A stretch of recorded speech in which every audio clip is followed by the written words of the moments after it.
Dun, dun, dun, dun, dun, dun, dun, dun, dun, dun, dun, dun. Sorry, I know that was obnoxious, but we saw Indiana Jones and the Dial of Destiny last night. We got to see an early screening, and I wanted to hop on here and give you my quick thoughts. So without further ado, let's get into this thing.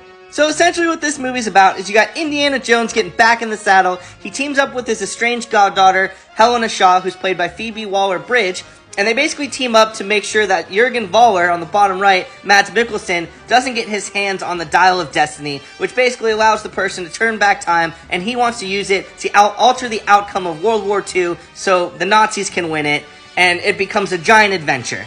This is the final film for Indy. It's his send-off, and it basically brings in a ton of people from previous films to kind of close the loop here. There were a lot of newcomers in it. Obviously, we had Phoebe Waller-Bridge, you got Teddy, who's played by Ethan Isidore, Mads Mikkelsen, you got Boyd Holbrook, who also plays the exact same role in every single movie that he's in.